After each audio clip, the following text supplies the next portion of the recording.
Hey, everybody. Good afternoon.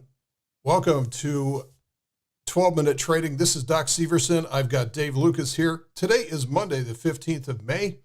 And once again, we have a market which is locked up and it can't seem to get out of its own way. Dave, what are you seeing in the markets these days? It is Groundhog Day. For the last however many weeks, we continue to just be in Groundhog Day. I feel like Bill Murray out there. In fact, I don't know if you know this, but the price that we're at almost today is where we were like on January 30th. So for the S&P. So we haven't gone anywhere, which selfishly I love for my type of trading, right? Doing the condors and the stuff that I do and selling premium. It's awesome. But it's tough because we just went through this massive bear market that lasted, we're kind of to the tail end of what a bear market should be, about 18 months or so. And we got used to these huge moves, right?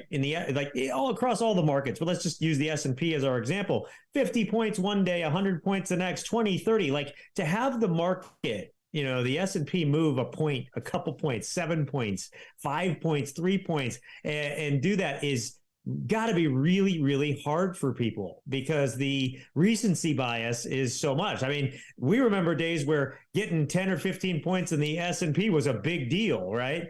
But now, like it's like if it doesn't do that, something's wrong, something's weird, right? And that's kind of the place we're in. And so at some point, I think just by human nature, this thing's going to violently move in a direction. And I've been saying, I think that the debt ceiling is the catalyst either way for that, because just about everything else is priced in. So the only unknown yet is if this debt ceiling is going to, get averted very easily. Maybe this week, we'll see. Tomorrow's a meeting. Or does it go down to the wire? And usually if it does go down to the wire, 11:59 p.m. on the day that, everything expires, right?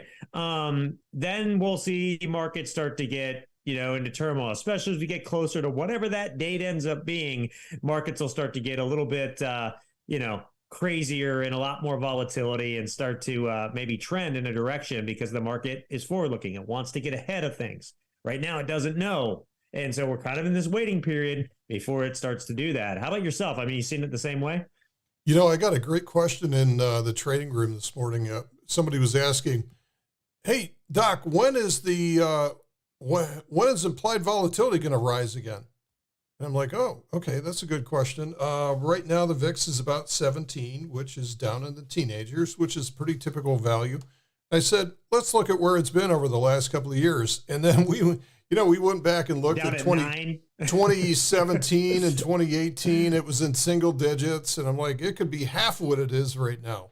I mean, it could actually be much, much lower, depending on what happens with the market. So we should feel, somewhat glad that it's at least at 17, which gives us at least something to play with. But if it does get much lower, we will actually have to shift gears and go into different types of strategies. It's not that we're not prepared to do that. It's just that it's a little bit tougher when you get something like that because there is so much downside risk. Markets always will revert to the mean with the volatility. Yeah. Volatility is mean reverting, and that always means that you get your downside run through. So you have to be just a little bit more prepared for something like that. As we are in today's market, I mean, I'm expecting the volatility to come to the downside at some point. Not that I'm bearish, but usually from these conditions, volatility comes to the downside. Yeah, we haven't been able to trend and sustain a trend upward. Every time we've tried to get over 4150 in the S&P, it seems to get stopped and you can look at a chart, like it's amazing how it just keeps hitting that resistance level and bouncing back down from it. But the thing that I'm reminded of, and I think you pointed this out a little while back though, is that sometimes you can just have a long, prolonged sideways market. In 2015, we had that. The market pretty much went sideways for 9 or 10 months, right? So I think, again, we have recency bias. So we just have to kind of, we have to take hard right edge, right? We have to take what the market gives us. We have to be prepared. But we could just go sideways for a very prolonged amount of time here. And, that's, an interesting thing. In fact, I think I saw somebody asked about like, well, what do you do when your energy is charged up for a month on end, right? You know, I think somebody put that either in a comment somewhere or asked that question somewhere. And yeah, there's the 2015 market. And the interesting thing is the energy, like you'll see it release a little bit and then go back up, especially like on a daily chart, release a little bit and go back up. When you're going sideways like that, it's tougher for short-term trading, but it's great for like mid-tier long-term trading, which is a lot of what I'm doing right now, with 3 to 4 weeks out, and then my long-term trades. And those things are just doing really well with that type of market. So, I mean, there's always a strategy to do. But at some point that energy will release in earnest. Right. And that's when you just have to be really careful, because short-term is where you're going to get caught. And that's why you're saying like you may have to adjust the strategies in that case. Yeah. So Dave, here is, when you look at markets every single day for the last 20 years, it's like you tend to, try not to, you have to give them the benefit of the doubt that anything could happen. And I truly believe that, number one. And number two, we're not here to predict the future, but what we're here to do is to spot edges and determine what patterns are, especially when it comes to herd behavior. What I'm used to seeing in these types of situations is when we have these types of sideways markets where breakouts get faded back down again. Breakouts get faded back down. They just can't go anywhere. Here's a great example of this. Breakout gets faded back down again. And then all of a sudden what happens is a big risk event, something exogenous, something that comes in out of left field, something that nobody expected will all of a sudden hit the market, and it shocks it. And the risk always comes to the downside, and then we get what's called a slingshot. Because what happens down here is when the first knee-jerk reaction is negative, whoa, sell everything. When in doubt, palms out. So the old floor trader sign, when in doubt, palms out, that means sell. So what happens is down here, everybody gets totally negative, like, oh no, we're heading down to the lows again. And then what happens is when certainty, the very second that certainty returns to the market, you'll see that toxic combination of weekend bearishness and longer term bullish opportunity come straight back up. And it's one of the most violent moves that we ever see. Here's the election. This was Brexit. Here's the election. And both of these created these massive slingshots. And so if we go over to today's price action, we're seeing the same kind of thing. I think what we'll see probably in the near future is we'll see maybe another breakout attempt, get foiled again. But more than likely, something that we don't even anticipate right now is going to push this market very quickly to the downside. And so whether it goes to 4,000 or maybe 3,900, something in that area, you can bet that CNBC is going to, have terrific ratings, because that's what people do. They tune into these stations when there's uncertainty. And then more than likely, I think what we're going to see into the middle third of this year is a hellacious slingshot rally, which is going to confuse a lot of people. They're going to say, wait a minute, that makes no sense, right? That makes no sense. We saw that last year. Well, we sold off into June. We hit those lows and then had this crazy massive rally into July all the way through August that nobody could believe, Did we not just have bank failures, like some of the biggest bank failures ever in the history of this country? Back in March 2008, in 2 terms months of ago, size and everything. 2 months ago. 2 months ago. And it's almost like it was, we spent a day or two to the downside when we were out in California, and then up she goes.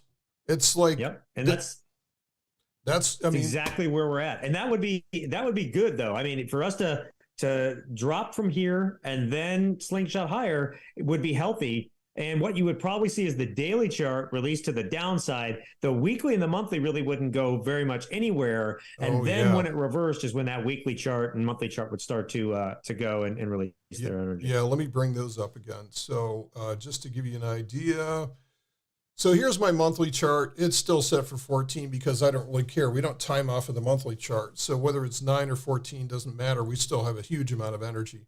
But what's interesting to me is this rally that we saw from the bank bottom, where I still have a 9 period on this thing, started to run into exhaustion, and the market has already anticipated that and slowed down these last 4 weeks, right? Because you make a 400-point move off the bottom, you are going to eat it.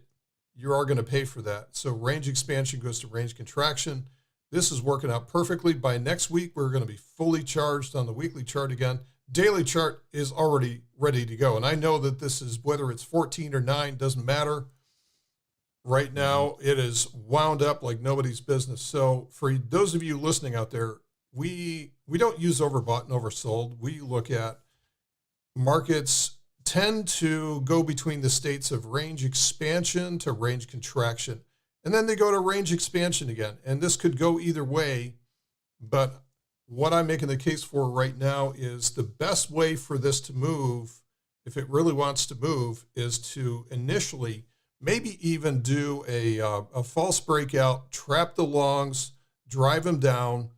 And then, I mean, we've seen this dozens of times, that exact type of move. And that's how this market is moving right now. It's not supporting upside breakouts. These upside breakouts are not being supported. The last time that we saw those was back here. That's the type of market that is required to support the upside breakout. So that's what we're seeing.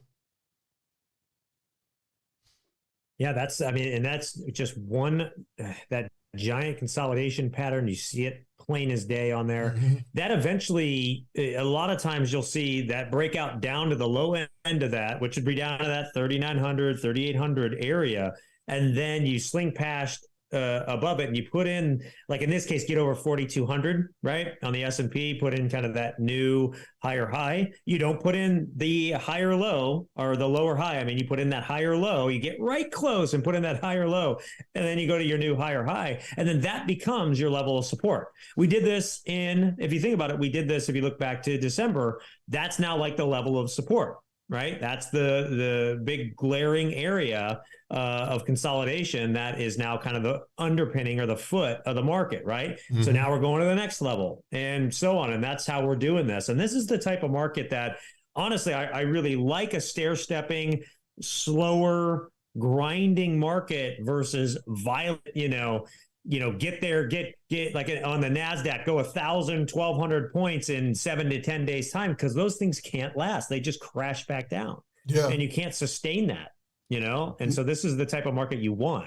Now imagine, if you will, I mean, I feel like Rod Serling here, but imagine if this does actually break out. What's going to happen is, first of all, there's going to be confusion. There's going to be disbelief, which will eventually turn into acceptance and probably euphoria if we get anywhere near 4,800. All of a sudden, people are going to go, just like what Kramer, you posted, Kramer, it's like saying, hey, this is going to be the great, which, we're all kind of anti-Kramers and but think about this for a second. I mean, I think I posted that he said, the economic winds are with the market and it's going to go up. And I'm like, I think I wrote it's over, folks, or something. Yeah, like right.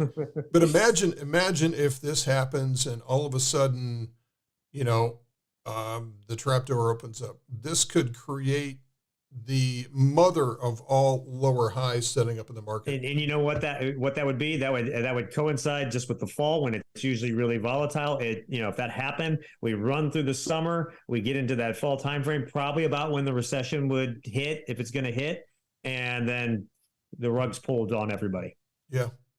So it's, again, guys, not that we're predicting the future out there, but it's like sometimes you end up seeing the same things happen again and again in the market. And this is why we base everything on price action, right? So price action is not based on some, random indicator or anything like that. It's based on what we look at, different time frames migrating into fractal patterns. So we started off with something on the daily chart that eventually transitions into a weekly chart swing, which will eventually transition into a monthly.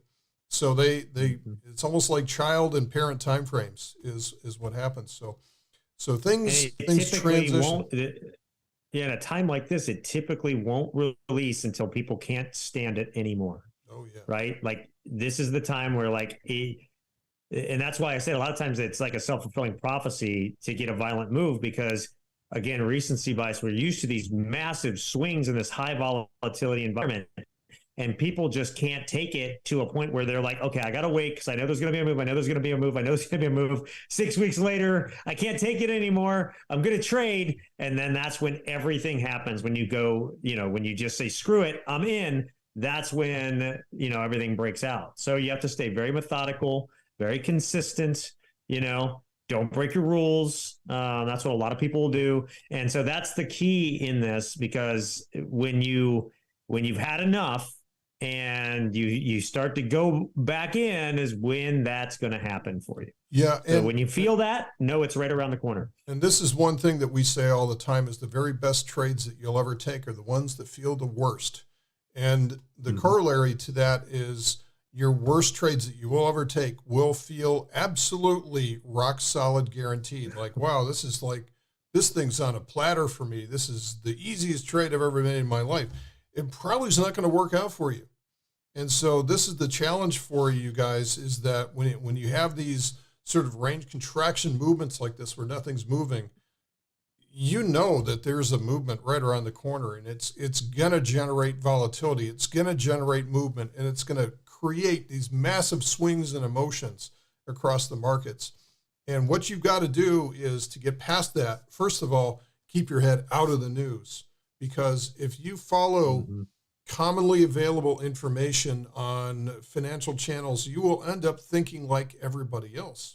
And those people are about to get faded, so you don't want to be with that group.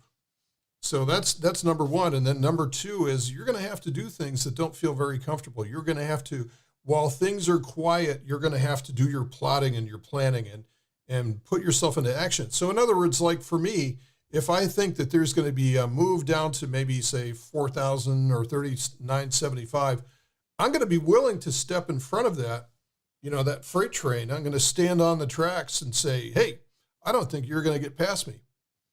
And so I will actually sell something to the downside. I'll be fairly aggressive in using that spike in implied volatility.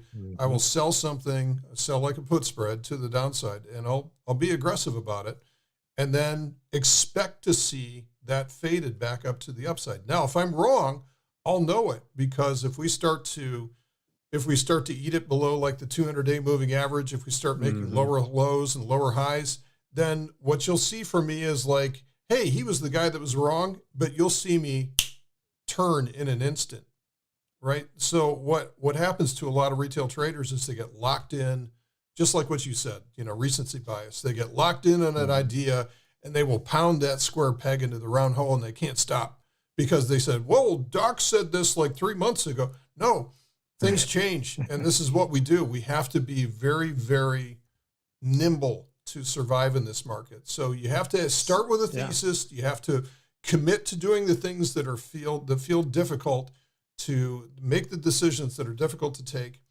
and then understand what the limits would be if you're wrong.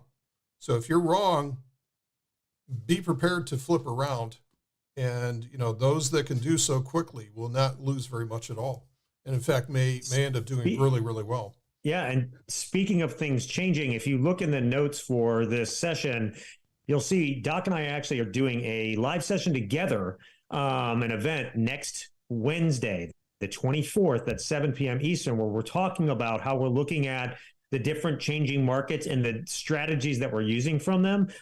Also, we're covering some of the best material we have on how to get your mind right for trading in these different markets and everything, as well as a few other things and some special announcements and stuff. So if you get a chance and you're able to make it, check that out, sign up, get yourself registered. We'd love to see you there.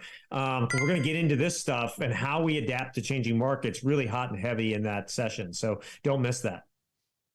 Outstanding. Yeah, that's going to be a good session. I mean, it's, we like to, leave everything on the table when it comes to these things. It's like there's no secrets. There's people that are out there that think that there's some kind of magic secret that we have, like, well, you're not telling me everything, right? You just, there's something that you're holding back. It's really not that at all. What the difference is that most people, you could tell them the exact formula of what to do and they still would not be able to follow it. Because I just talked about this a minute ago. It's like, you're going to be forced to do things that don't feel very good. And a lot of people just cannot bring themselves to do that.